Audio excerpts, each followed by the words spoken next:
और आज मैं आपके बीच में उद्धार के 4 सोपान को बताना चाहता हूं। सोपान का मतलब जानते हैं? निकाल के रखना। सोपान, सोपान शब्द सुना है कभी? सोपान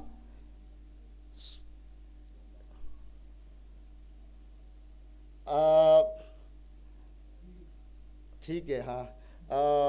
आपको पता ये सोपान बड़ा अच्छा से आज बहुत अच्छी 4 बातों को मैं रखूंगा और मुझे निश्चय है कि बहुत प्रभु आशीष देगा आज। हालेलुया। भाई कौन है बाहर में? कौन कौन जवान लोग हैं? कितने जवान लोग हैं उधर? हैप्पी भी है और आप भी हैं। आप नीचे जाना और ऊपर से गिनते आना कितनी सीढ़ी है जहां तक आप हैं। आप 2 लोग जाना। कितने लोगों को पता है कि कितनी सीढ़ियां हैं? पता है? 26। अच्छा, बोलना मत बेटा, बता मत देना, है ना। हम ऐसी मतलब एक चीज हो रही है। 2 लोग गए तो बेटी तुम भी जाओ। कितनी सीढ़ियां हैं जी? 15। और जाओ एक। नीचे से ऊपर तक आना है। कितनी? तो आपने कितने बताया? 15 बता दी। आशीष के करीब ये सोपान लेकर जाते हैं हमें। आमीन। सोपान का मतलब एक शब्द का हमने इस्तेमाल किया, थोड़ा सा नया है, वो है सोपान का मतलब जी 13। और एक को भेजो जल्दी, जल्दी से दौड़ के जाओ।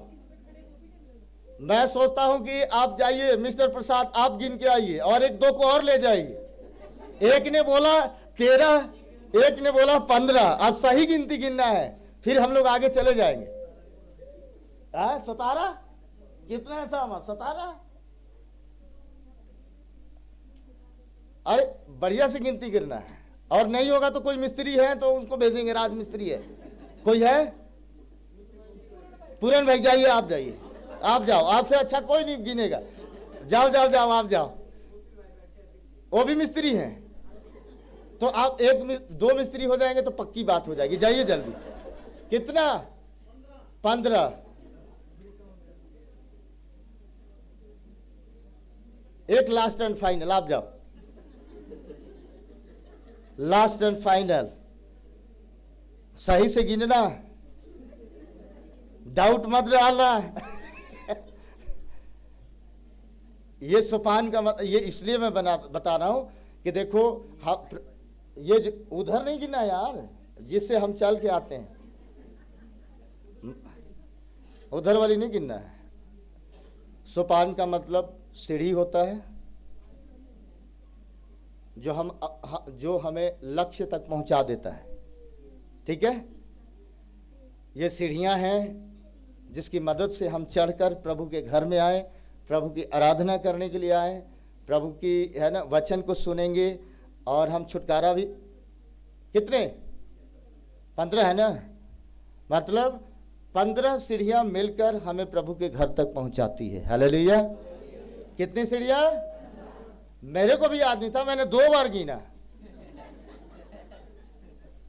रोज हम आते हैं चर्च में ऊपर नीचे किसी ना, लेकिन हमने भी इससे पहले कि सोपान के विषय में बात करें, कंफर्मेशन बहुत जरूरी कि 13 है कि 15 है। और हमारे और सुग्गू में लगा था शर्त, ये बोला 1000 आप हार चुके हैं। इसने 13 गिनती की थी और गुड्डू ने भी कितनी की थी? 14। कितना? इसने 12 की थी।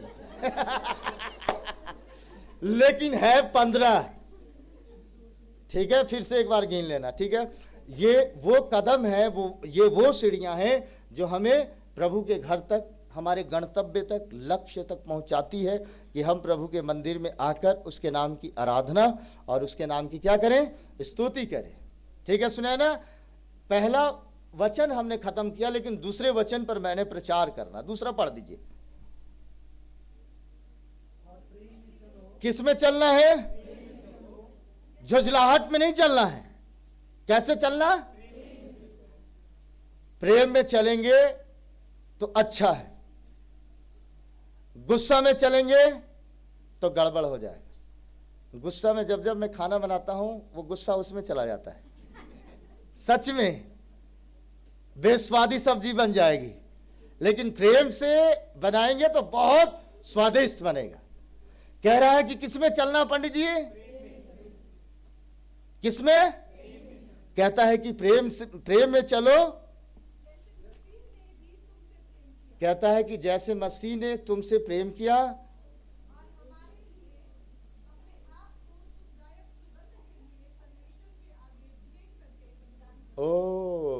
कहता है कि आज मैं यहाँ पर एक चीज़ भूल गया, क्योंकि हमें ध्यान था कि यहाँ पर हमारे घर में एक हमने अगरबत्ती रखा था, लेकिन वो फेंक दिया सीमा ने।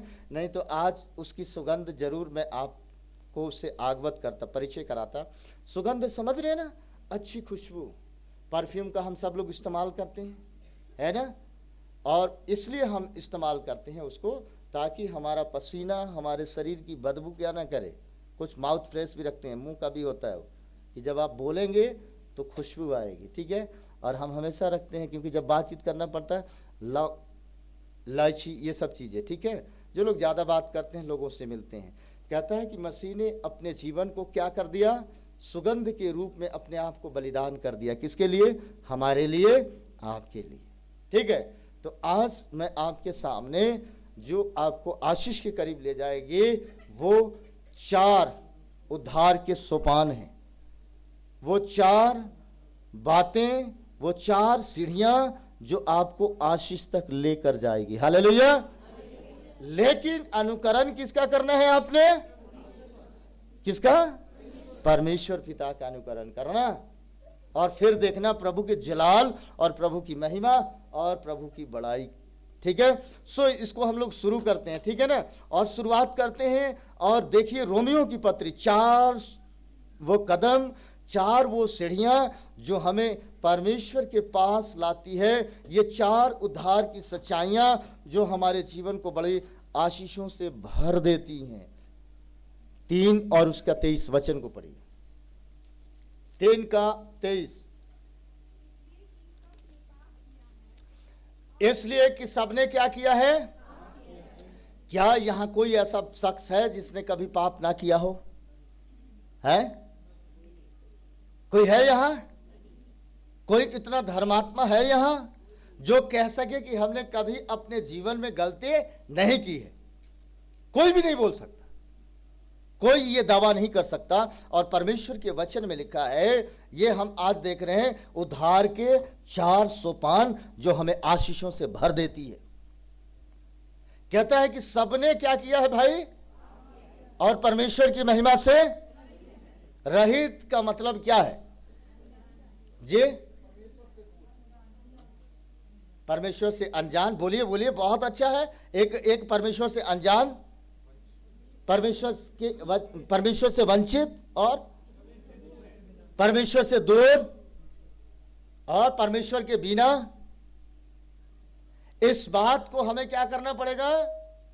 स्वीकार करना पड़ेगा। आपको पता, उद्धार के जो हम 4 सोपान देख रहे हैं, हमको क्या करना पड़ेगा? स्वीकार करना होगा कि मैं पापी था, ठीक है, और मैं परमेश्वर के बगैर था। लेकिन आगे जब पढ़ेंगे तो परमेश्वर के अनुग्रह ने आकर उसको घेर लिया। जो अभी हमने पढ़ा है कि मसीह ने जो अपना बलिदान किया है, ताकि हम इस बात को जान सके कि प्रभु का बलिदान हमारे जीवन के लिए बेकार नहीं है। और इसलिए जब भी आप प्रभु के सामने बैठें, प्रार्थना में बैठें, तो इसी ऐसे कि सबने पाप किया है, परमेश्वर की महिमा से सब रहित और दूर थे, अब मुझे परमेश्वर की जरूरत और आवश्यकता है। हालेलुया।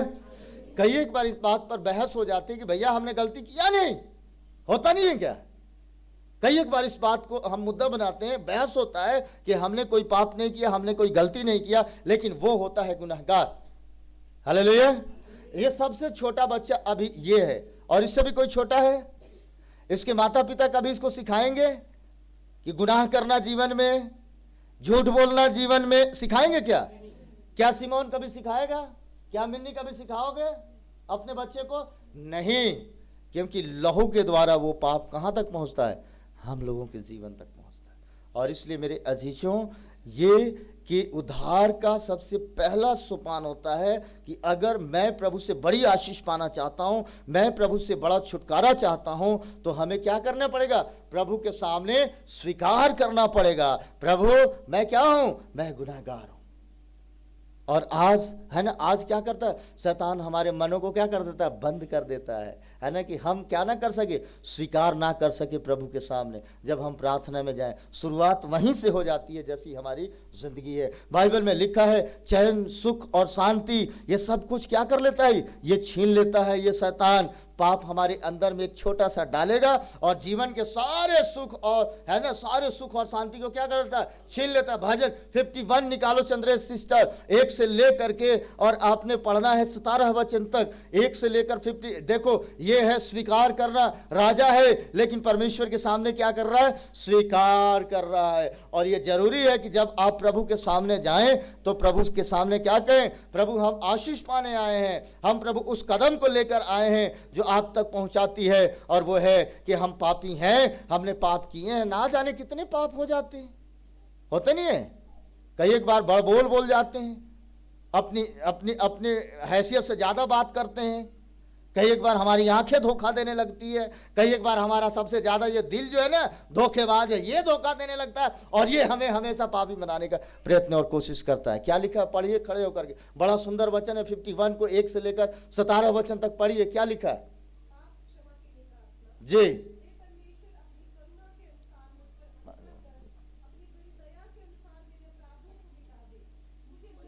हाँ, उनको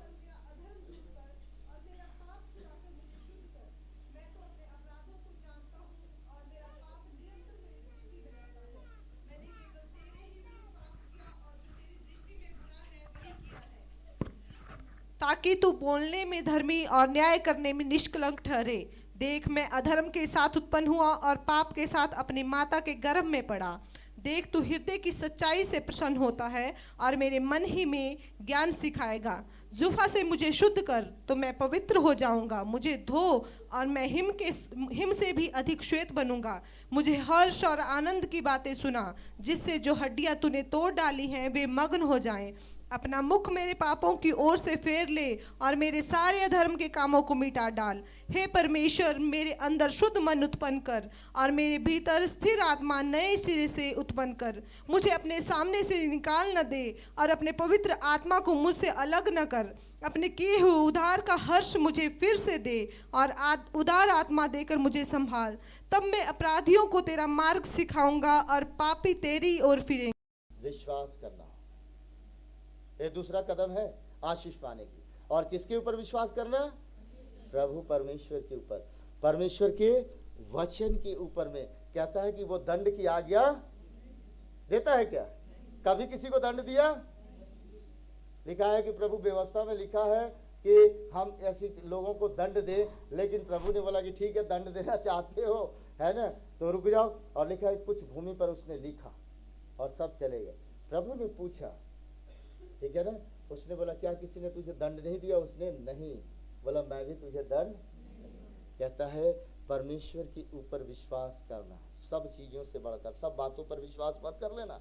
कई बार होता है ना, आपको पता है, कोई बोलता है और है ना, और हम उसकी बातों पर यकीन कर लेते हैं और हम इतने दुर्दशा में गति में चले जाते हैं हद से ज्यादा। और जो लोग वचन पर विश्वास करेंगे, परमेश्वर उनको कभी भी इंदिरा बहन टलने नहीं देगा। Hallelujah, hallelujah. लिखा है मित्र पर, परम मित्र पर भी विश्वास मत करना। बाइबल में ऐसा लिखा है। अपने फायदे के लिए लोग आपको क्या बना देंगे? मोहरा बना देंगे। तो कहता है कि हमें विश्वास किस पर करना है? सबसे ज्यादा परमेश्वर के वचन पर।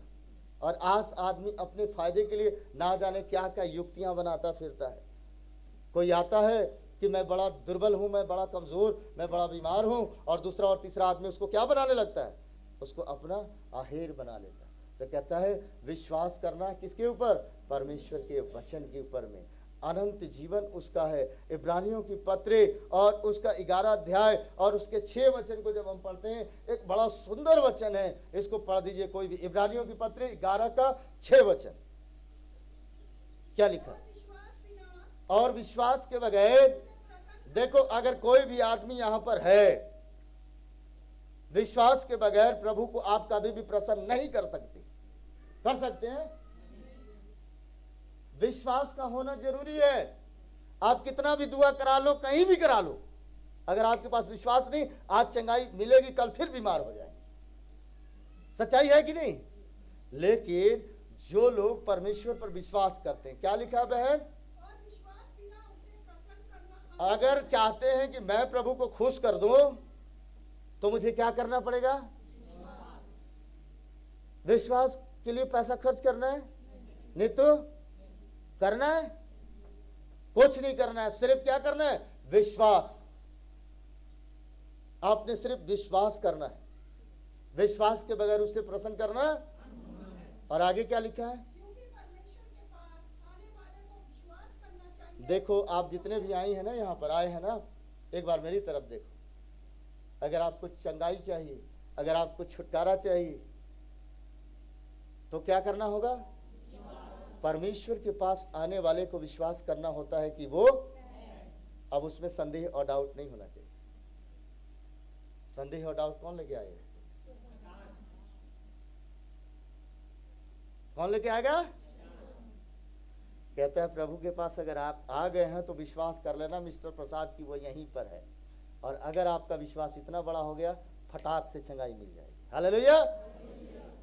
फटाक से मिलेगी। प्रभु कभी देर नहीं करता। आगे क्या लिखा है?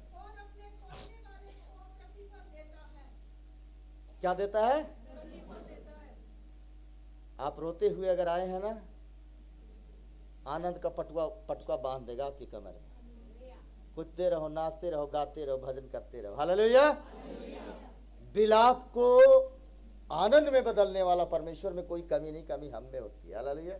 विश्वास की घटी के कारण हम कई एक बार अपने जीवन में बड़े महान और आश्चर्य कर्मों को नहीं देख पाते। आमीन। तो प्रभु कहता है स्वीकार करना और विश्वास करना, ये बहुत ही परमेश्वर ने जो रास्ते बताए वो बड़े सिंपल और बड़े साधारण बताए, और आपके जीवन में बदलाव और परिवर्तन अपने आप आ जाएगा। सिर्फ आप स्वीकार करना कि मैं कमजोर हूं, प्रभु यदि कोई गलती हो गई तो क्षमा कर दे, और अगर मैं ठीक हूं तो फिर प्रभु का धन्यवाद करना, और विश्वास करने वाले को वो प्रतिफल देता है। आमीन। अगर आप सुबह से शाम तक मजदूरी करते हो, आपको वेतन मिलता है या नहीं? और अगर ना मिले तो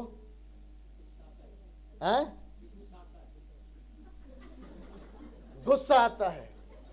कटौती हो गई तो गुस्सा आएगा, अगर ना मिले तो गुस्सा आएगा।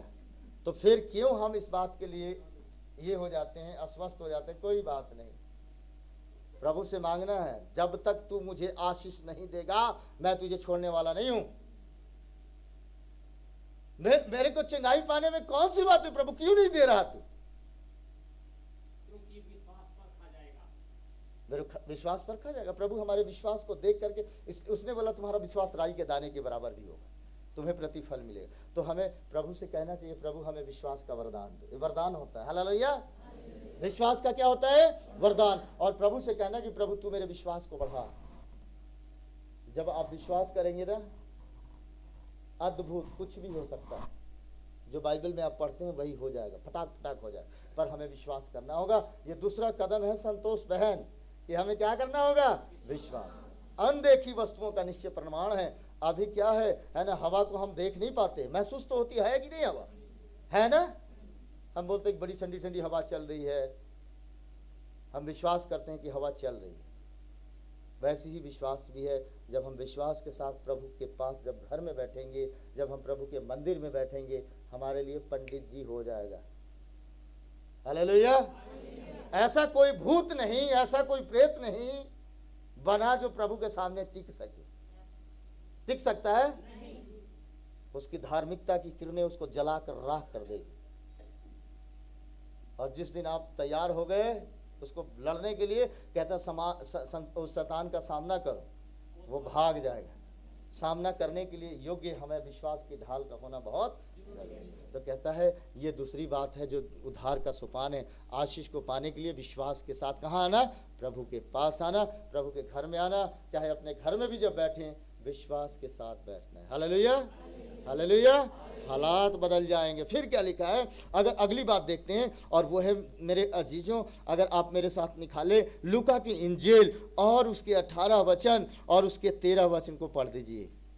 ये उद्धार का चौथा सोपान है, चौथा कदम है। पहला स्वीकार करो और उसका विश्वास करो, और उसके बाद में लिखा है कि देखो यहाँ पर 18 का 13 में क्या लिखा है, परंतु चुंगी लेने वाले ने किसने, चुंगी लेने वाले ने चुंगी लेने वाले कौन होते हैं, हाँ ठीक है, चुंगी लेने वाले ने दूर खड़े होकर स्वर की ओर आंखें उठाना भी न चाहा, हाँ वरन अपनी छाती पीट पीट कर कहा, हाँ, हे परमेश्वर, मुझ पापी पर दया कर। इसका मतलब ये है कि तीसरा कदम है अपने जीवन को प्रभु के सामने क्या करना, क्या करना, बिल्कुल। कौन बोला, कितने समर्पण वाले हैं, सभी तो समर्पण वाले हैं। कहता है अपने जीवन को, ये लिखा है कि देखो यहाँ दो लोगों की वृतांत है ना, दूसरे को मैं नहीं बताना चाहता। कई एक बार हम फरीसी बन जाते हैं, सदुकी बन जाते हैं ना। ये लिखा है कि वो अपनी छाती को पीट पीट कर क्या बोल रहा था, क्या बोल रहा था, मैं आया हूं, मैं जानता हूं कि जिसके सामने मैं खड़ा हूं वो पवित्र परमेश्वर है, उसे कुछ छुप नहीं सकता है। और इसलिए कहता है कि छाती पीट पीट कर स्वर की ओर ना देखना चाहा, और उसने कहा मुझ पापी पर क्या दया हुई। कितने लोग बोलते हैं उस पर दया हुई, आमीन, हालेलुया। दया हुई, उस पर बहुत बड़ी दया हो गई। और लिखा है कि आगे जब पढ़ेंगे, जब उसने जीवन को समर्पण कर दिया, और लिखा है कि परमेश्वर ने उस जीवन को संभाल लिया। काजल, किसने संभाल लिया, एक बार अपने जीवन को प्रभु के सामने समर्पण कर देना। एक बार अपने बिगड़ैल बच्चों को समर्पित करो प्रभु के सामने। एक माँ से हमारी बहुत देर, मैंने बोला मान ले, पर वो नहीं मानी। उसके बेटे है ना, कई बार मैंने बोला कि मान ले कि वो गुनहगार है, पर माँ हमेशा बच्चों को क्या करती है, छुपाती है ना, छुपाते नहीं हम कई एक बार।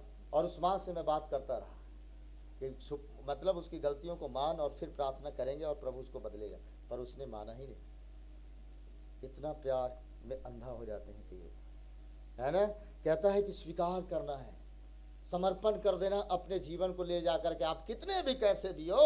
ये चुंगी लेने वाले ने ले जाकर समर्पण कर दिया। समर्पण का होना बहुत ज़रूरी है। हमारे जीवन का समर्पण होगा। मैं रोज़ की बात बोलता हूँ, रोज़ मैं ये स्वीकार करता हूँ, पर मैं जानता हूँ कि मैंने 100 में से एक भी गलती नहीं की है। लेकिन जब मैं बैठता हूँ तो मुझे ज़रूरी है स्वीकार करना कि प्रभु कहीं मेरे कपड़ों में कहीं से दाग ना लग गया हो। कोई दाग अपने कपड़ों पर लगाता है क्या जानबूझ के? सिर्फ होली में लगता है ना।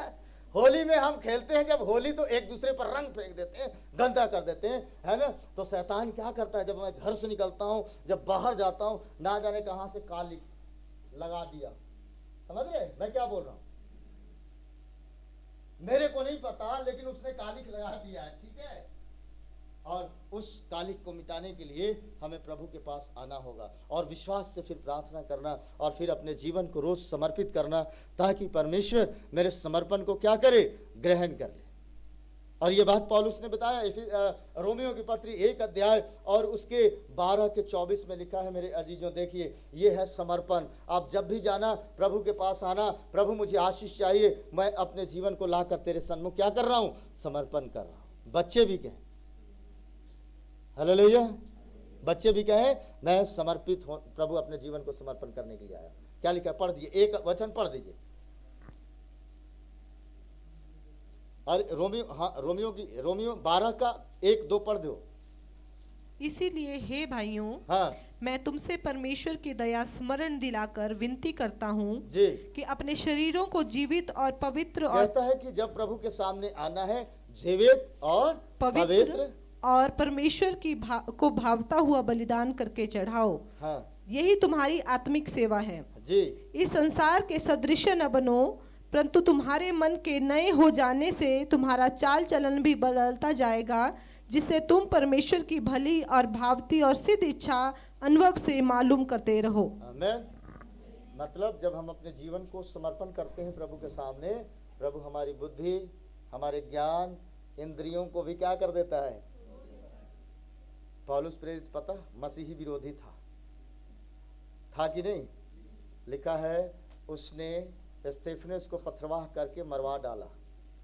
कलीसिया को जलाने वाला, कलीसिया को सताने वाले व्यक्ति को बाद में पता चला कि जीवन को जब समर्पण कर दिया जाता है तो होता क्या, ठीक है। तो कहता है कि हमें अपने जीवन का क्या होना करना पड़ेगा, समर्पण करेंगे तो प्रभु के हम प्रेम में चलेंगे, प्रभु के प्रेम को समझ पाएंगे। और अगर हम समर्पण नहीं करते हैं, अगर हम स्वीकार नहीं करते हैं, हमारी बातें बताती है कि हम कितने पानी में हैं मेरे अजीज।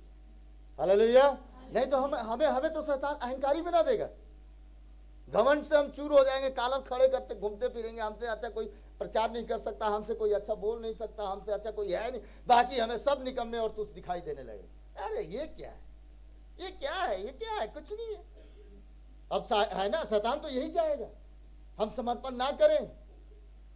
अब प्रभु ने साहिल को वरदान दिया है, तो जितना समर्पित और जितना विश्वास और जितना स्वीकार करेगा प्रभु इसको और निखारेगा, पर हमें बीच में शैतान रोक देता है। समझ रहे हैं? आशीष प्रभु ने बहुत देना है।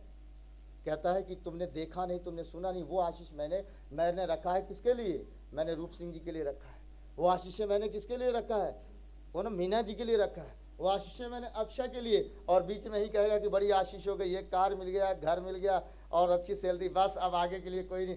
बड़ी आशीषों को वो हमसे छीन लेता है, और इसका कारण ये होता है हम अपने जीवन को रोज समर्पित नहीं कर पाते। हमें समर्पण करना बहुत, अगर आपने सीख लिया, आपके बच्चे वो देख करके सीखेंगे कि है ना, वो आवाज़ जो प्रार्थना की निकलती है। और मैं तो रोज़ अपने लिए तो समर्पण की प्रार्थना करता हूँ कि प्रभु फिर से एक बार मौका दिया, एक ज़िंदगी मिल गई, अच्छा स्वस्थ हूँ और बीमार भी नहीं हूँ और पाचन क्रिया भी अच्छी है, और आपने अच्छे वस्त्र भी दिए और रोटी के साथ में क्या दिया, आपने सब्जी भी दे दी और उस पर घी लगाने के लिए भी दे दिया। तो इसमें हमें फूलना नहीं चाहिए।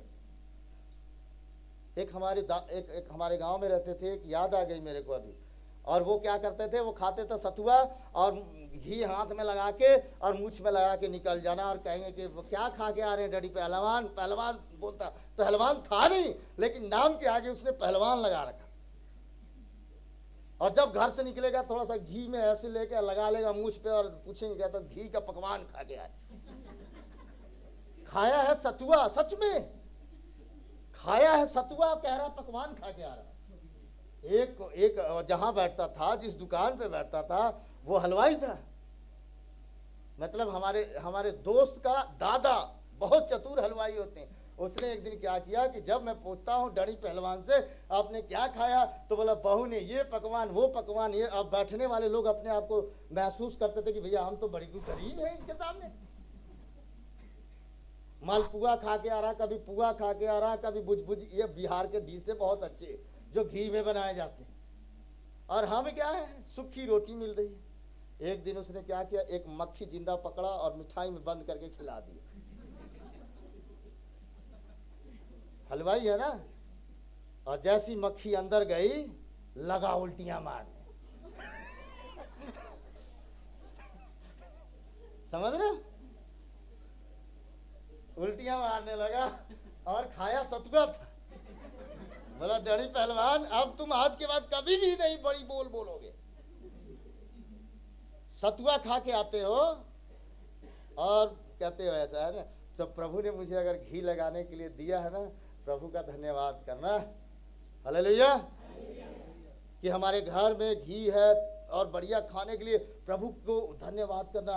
प्रभु और उत्तम, प्रभु और श्रेष्ठ, प्रभु और महान बनाता चला जाएगा। हालेलुया। और इतने हाथों में सुनहरा निखार देगा माया सिस्टर कि एक बार कराने के बाद बोलेगी भैया तुम्हारे हाथ लगने से हमारे चेहरे पर रौनक आ गई। हालेलुया, आमीन। सच में प्रभु इतना बनाएगा, सुप्रिय बनाएगा ना, श्रेष्ठ बनाता है। श्रेष्ठ है वो, इसलिए हमें और आपको भी श्रेष्ठ बनाएगा। हम उस पिता के संतान हैं जिसने हमारे लिए जान दे दी। बाकी चीजें बहुत छोटी सी है। हालेलुया। मेरी गरीबी उसकी अमीरी के सामने कुछ भी नहीं है ना। और कल मुझे एक बंदे ने कितने करोड़ का, 1,50,00,000 का, है ना।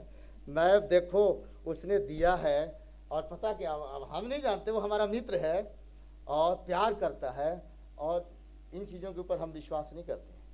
200 रुपये का एक लॉटरी खरीद के लाया। कहाँ से? पंजाब से।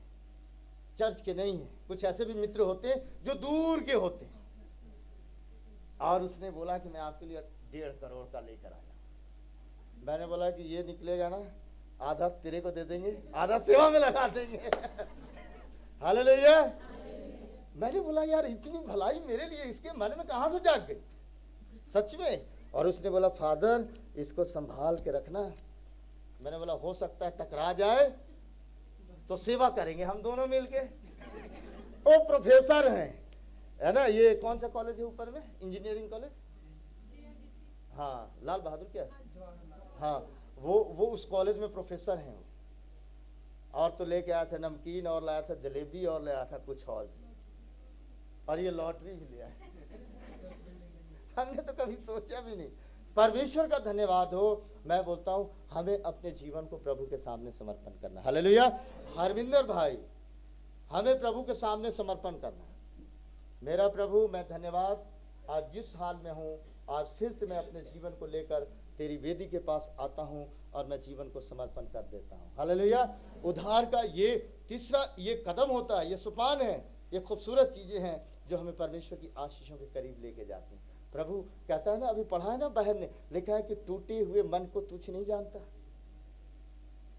प्रभु का अनुकरण करेंगे, प्रभु के पास जाएंगे, वो सुनैना कभी भी टूटे हुए मन, खेदित मन वालों को दुखी नहीं करेगा। नहीं तो लोग क्या बोलते हैं, बोले आजा तेरा मैं इलाज कर, ठीक है ना, और इलाज के नाम पर ना जाने क्या क्या हो जाएगा। कर्ज लेके लोग इलाज करा रहे हैं, क्या क्या कर रहे हैं। प्रभु चाहता है कि घर बैठे सब कुछ हो जाए तो क्या, और इसलिए प्रभु कहता है कि अगर तुमने परिश्रम करके प्रभु के जीवन को समर्पित करके अगर आप थुनाक से आ रहे हैं, परमेश्वर आपको बहुत बड़ा आशीष और प्रतिफल देगा। आमीन। आप सब ने समय निकाला है, आप सब लोगों को प्रभु प्रतिफल देगा। सिर्फ अपने जीवन को प्रभु के सामने समर्पण करना और कहना है कि प्रभु बाकी जो जो जरूरतें हैं आप मांग लीजिए। बहुत बड़ा भंडारी है ना, उसके खजाने कभी खाली नहीं होते। और राजाओं का राजा और प्रभुओं का प्रभु है, सब कुछ उसके पास है जो मेरी और आपकी जरूरत। अंतिम और आखिरी जो बात है मेरे अजीजों, और वो है अब मरकुस और उसके, है ना, मरकुस 5 अध्याय और उसके 18, 19 और 20 वचन को पढ़ दीजिए। बहुत सुंदर है, बहुत अच्छा वचन है। पंडित जी कैसे हो? ठीक है, बहुत अच्छा लगा। जब वह नाव पर चढ़ने लगा तो वह जिसमें पहले दुष्ट आत्माएं थी उसने विनती करने लगा। क्या करने लगा? उसमें पहले क्या थी? और वो किससे विनती करने लगा? प्रभु यीशु मसीह से विनती करने लगा। मुझे अपने साथ रहने दे। कहता है कि हे प्रभु यीशु मुझे अपने साथ रहने दे। परंतु उसने उसे आज्ञा ना दी लेकिन लिखा है कि प्रभु ने उससे अपने संग रहने की आज्ञा ना दी और उससे कहा अपने घर जाकर अपने घर जाओ, अपने लोगों को बताओ कि तुझ पर दया करके कि तुझ पर दया करके प्रभु ने तेरे लिए कैसे बड़े कि यीशु ने तेरे लिए कैसे बड़े काम किए हैं। वे जानकर ये बात उसने सुना, जो प्रभु ने उसको बताया, ये बातें सुनकर वो कहाँ चला गया? लिखा है कि एक शहर में गया और वहां जाकर उसने क्या किया? इस बात का प्रचार करने लगा, और यीशु ने मेरे लिए कैसे बड़े काम किए। और सब लोग उसको देखकर अचंभा करते थे। नहीं चाहिए मैथोलॉजी, है ना, नहीं चाहिए बहुत बड़ी बाइबल ट्रेनिंग, हालेलुया, नहीं चाहिए पीएचडी और डॉक्टरेट करने की जरूरत। किया उसने सारी जिंदगी तो भूत प्रेतों के चक्कर में रहा, वो रहा नहीं, कौन रहा ना, उसको शैतानों ने बांध रखा था जंजीरों में। और लिखा है कि इतना डेंजर, इतना खतरनाक, वो जिसको देखता उसने पत्थर ही मारना उठा के। देखे भी होंगे सत्या बहन, बाइबल में लिखा है कि यीशु मसीह के संपर्क में आने से प्रभु ने उसको क्या किया? निर्मल बहन, उसको प्रभु ने ठीक कर दिया। प्रभु ने बोला जाओ, तुम्हारे साथ जो हो गया भलाई, जाकर अपने लोगों में। इसका मतलब ये है कि उद्धार का जो सोपान है, उद्धार का जो कारण होता है, वो होता है क्या? वो साक्षी देना, गवाही देना। मत डरिए, अगर प्रभु ने आपके साथ भलाई की है आप बता दीजिए, अगर नहीं की है तो बोलिए प्रभु मेरे साथ अब तक भलाई नहीं हुई है। 38 साल का आदमी बैठता था, आज भी भलाई नहीं हुई, कल भी भलाई नहीं हुई। ये भलाई महीनों में, सप्ताह से महीना, दिन से शुरू हुआ।